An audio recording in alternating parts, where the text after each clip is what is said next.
Yeah. So today I want to talk about toxic masculinity, or actually the probably just toxic testosterone overflow, or something around those lines. I wouldn't just diagnose it where it's coming from, but that's just a fact of life.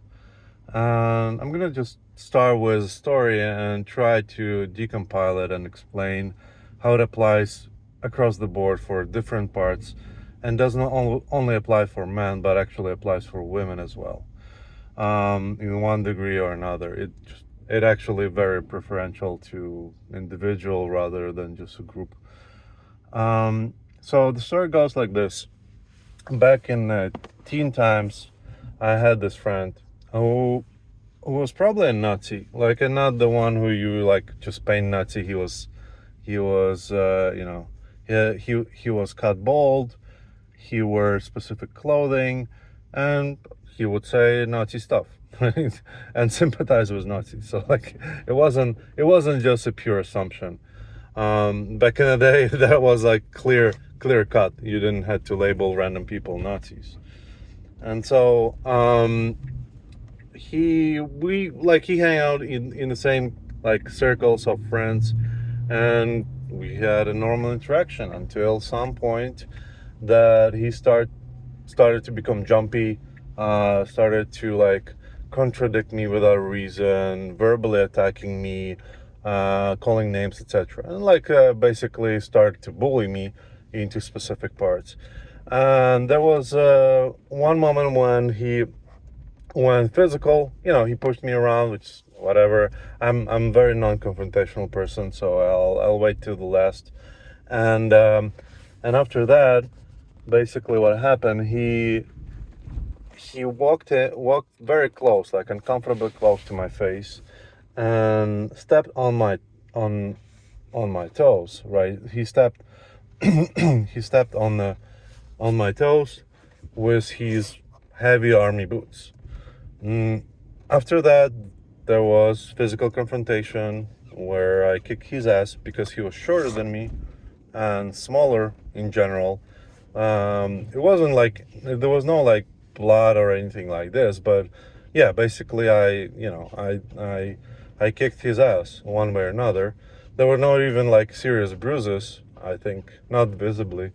So after that, we became friends. He After that he flipped, like, right. He flipped to be like, "Oh yeah, buddy, let's go, let's do this, let's do that."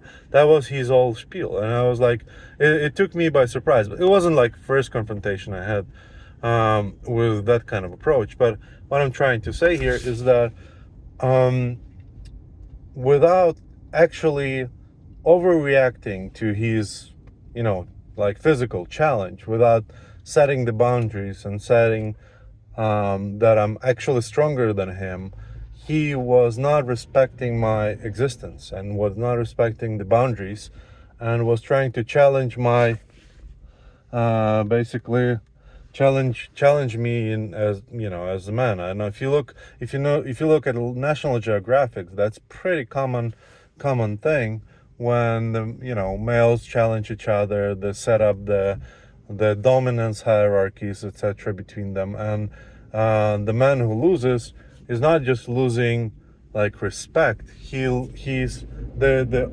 attitude to that man, or to that male, changes with the time. And so throughout the life, I've noticed this not just with random people, but the same with with kids, with women, that if you don't set up the boundaries, you don't set up that you're not a pushover, they're not treating you seriously.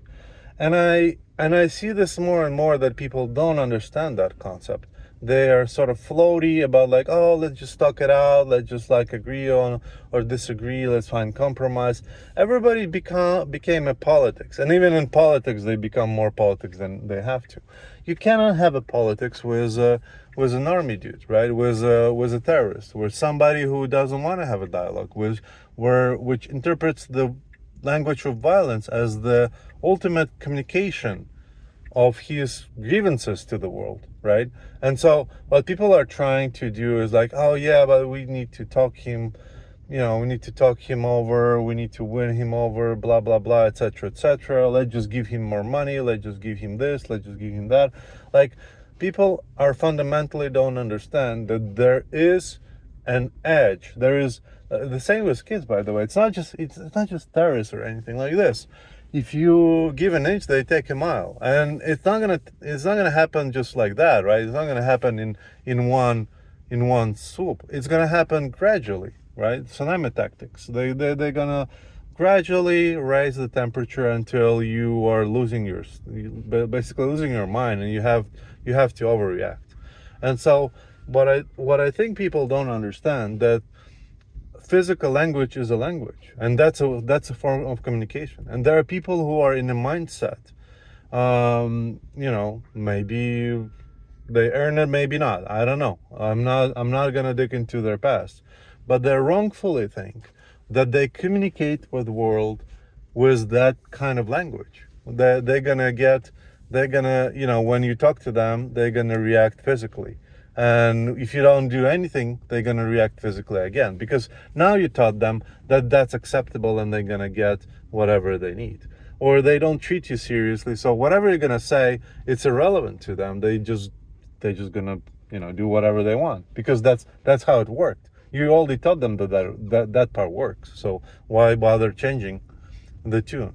And so I think that's the part where men, where women specifically, I think, and some men don't understand how things work. Without So if for example, right, you I didn't react to that person violently, and I was trying to always talk it down, I'm pretty sure he would continue doing this and trying to bully me.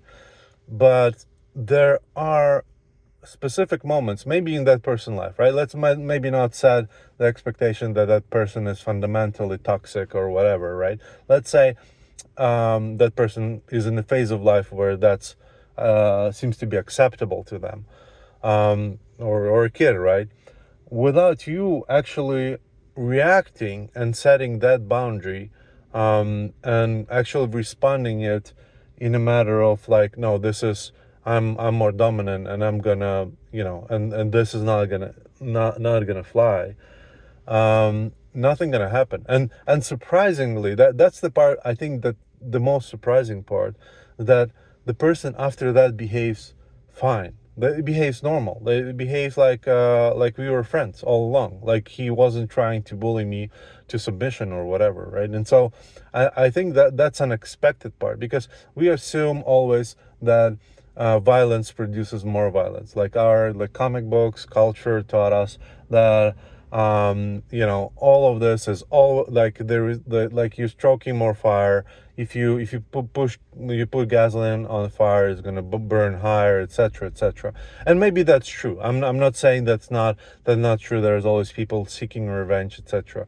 If they think that you wrong them. But on the other end, because it's a spectrum, there is always a people who sort of become normal when you go physical on them, and then later on you can actually, when you say something, their word matters. So like you set up sort of a respect in their eyes.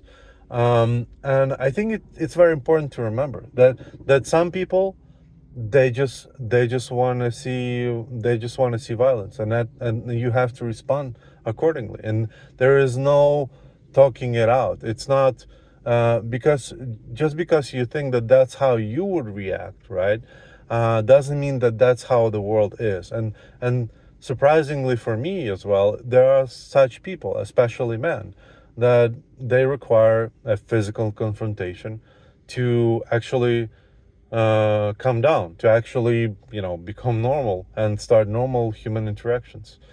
And so that's why I wanted to say that you need to understand that sometimes the violence is an answer, and it actually gonna be more prevalent. I want to talk about actually detergent idea in a deeper form later on, so I'm not gonna waste it here. But I just want to focus on and repeat the idea of that there are people which require that kind of adjustment, or that kind of education, and it's sometimes applicable, and you shouldn't be like, oh no, we shouldn't do this. We should do only like gentle parenting. And what happens with the gentle parenting is that yeah, some kids are fine. Some kids are gentle. Some kids are like thoughtful. They really want to work it through. They really want to communicate. They really want to have this like parent is hugging them and they're love flower, etc. But some kids, boys or girls, doesn't matter. They're just aggressive. They don't listen. They just do whatever they want, and they get to that stage by parents trying to talk to them rather than setting the boundary physically. I think the problem with this, especially for kids, is that in a later age, when they actually confronted with the bad people, they don't understand the consequences. They don't understand that there are people who's gonna harm them in response of their small thing. They're gonna overreact. They're gonna go full balls to the wall, and harm them in disproportional way for their behavior. And that's the part which actually is a bad education. It's a bad parenting. Not even that the kid is just crazy, right, to others, and the parents trying to talk him out and doesn't work. But on top of the whole thing, it's detrimental to his later life when he's confronted with people who's not going to deal with that stuff and just going to physically harm him, right? So I think that's one of the problem. By the way, if anything, right, if there is a pattern, of course it's not applicable to 100%, but if there is a pattern, we can talk about single mothers, right? I think that's usually the problem when they're raising the boys. Sometimes the boys are fine with whatever single mother, education. They're more feminine, or they're just more calm, right? They have less testosterone, or whatever the reason is.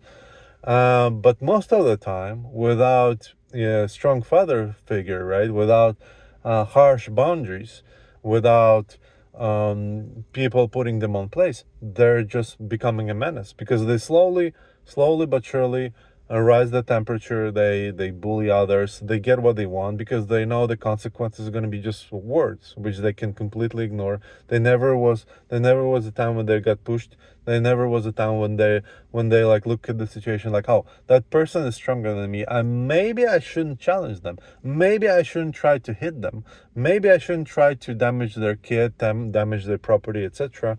And maybe if I do that, then they're gonna slap me very hard and it's gonna be painful. So without that sort of pain education or like pain response, they don't respect those boundaries. They don't respect the people around them, and they becoming an issue not just for a parent but everybody around them. And later in life, they don't understand the consequences. Like I can say this by, I'm not saying that's one single parent household will raise them, but in general they don't understand the full spectrum of human like violence, right? They don't understand good and evil, right? They only think, oh, people are good. That's how they were taught.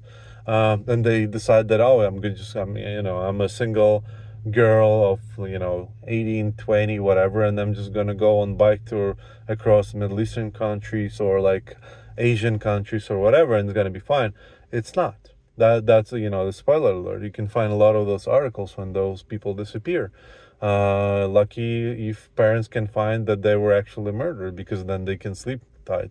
But a lot of them just disappear and never get found. And that's because they don't understand the spectrum of violence. They don't understand that there are people who's gonna harm them. They were, and I'm honestly worried about this myself with my kids, because how would you expose other people without putting them in harm? And so that's pretty that's another topic for a different discussion. Hopefully you learned something. I have few of those stories which happened with me across my life on different stages of life. When I was challenged by males who thought that they can bully me, and found out that they were wrong about that. I wasn't reacting right away, but at the moment where I reacted, we became friends. It's just mind-boggling, and that's I think that's the part which women don't understand, that you could actually educate aggressive toxic male with physical violence. I think that's the part which I and for me as well, it's something that's puzzling, that actually sometimes aggression, a proper level of aggression, actually changes the person for better, which is, that's the reality, and that happened quite a lot in my life. So hopefully you liked it, hopefully you learned something new, and it is what it is. Have a good day.